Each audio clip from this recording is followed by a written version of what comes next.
Okay, ಎಲ್ಲ ಮಲೆನಾಡು ಮನೆ ಮಿತ್ರರಿಗೆ ನಮಸ್ಕಾರ.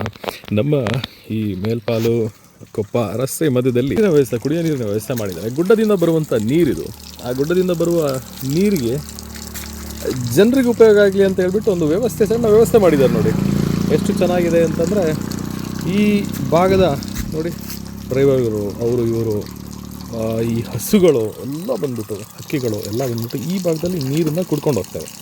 ಎಷ್ಟು ಉಪಯೋಗ ಅಂತಂದರೆ ಬಹಳ ಉಪಯೋಗ ಆಗುವಂಥದ್ದು. ಮಳೆಹೊನ್ನೂರು ಕಡೆಯಿಂದ ಜೈಪುರ ಕಡೆಯಿಂದ ಹೋಗುವಾಗ ಒಂದು ಜಲದುರ್ಗ ಸಮೀಪ ಇದೇ ರೀತಿಯಾದಂಥ ಒಂದು ನೀರಿನ ಹೊರತೆ ಇದೆ. ಆದರೆ ಅವ್ರು ಅದನ್ನು ಕ್ಲೋಸ್ ಮಾಡಿಬಿಟ್ಟು ಅಲ್ಲಿ ಜನ ಹಾಳು ಮಾಡ್ತಾರೆ ಅದು ಇದು ಅಂತ ಹೇಳ್ಬಿಟ್ಟು ಒಂದಷ್ಟು ಕ್ಲೋಸ್ ಮಾಡ್ಕೊಂಡಿದ್ದಾರೆ. ಬಟ್ ಅಲ್ಲೂ ಕೂಡ ಇದೇ ಥರ ಮಾಡಿಬಿಟ್ರೆ ಎಷ್ಟು ಚೆನ್ನಾಗಿರುತ್ತೆ ನೋಡಿ. ಈಗಿನ ಕಾಲದಲ್ಲಿ ಅಂದರೆ ಇತ್ತೀಚಿನ ದಿನಗಳಲ್ಲಿ ನೀರಿಗೆ 20 ರೂಪಾಯಿ ನಾವು ಕೊಟ್ಟು ನೀರು ಬಾಟ್ಲು, 1 ಲೀಟ್ರ್ ನೀರು ಬಾಟ್ಲು ತಗೊಂಡು ಕುಡಿಬೇಕಾಗಿದೆ. ಆದರೆ ಈ ರೀತಿಯೆಲ್ಲ ಮಾಡಿದಾಗ ಎಷ್ಟು ಜನರಿಗೆ ಉಪಯೋಗ ಆಗುತ್ತೆ ಅಂತ ಅನಿಸುತ್ತೆ. ಇದಿರುವಂಥದ್ದು ಕೊಪ್ಪ ಮತ್ತು ಮೇಲ್ಪಾಲ್ ಸಮೀಪ. ಇದನ್ನು ಯಾರು ಈ ರೀತಿ ನೀರಿಗೆ ಒಂದು ವ್ಯವಸ್ಥೆಯನ್ನು ಮಾಡಿಕೊಟ್ಟಿದ್ದೀರ ಅವರಿಗೆಲ್ಲ ನಾನು ಚಿರಋಣಿ ಅಂತ ಹೇಳ್ತಾ, ಅವರಿಗೆಲ್ಲ ಒಳ್ಳೆಯದಾಗಲಿ ಅಂತ ಹೇಳ್ತಾ ಈ ಒಂದು ವಿಡಿಯೋನ ಮುಗಿಸ್ತಾ ಇದ್ದೀನಿ. ಎಲ್ಲರಿಗೂ ನಮಸ್ತೆ.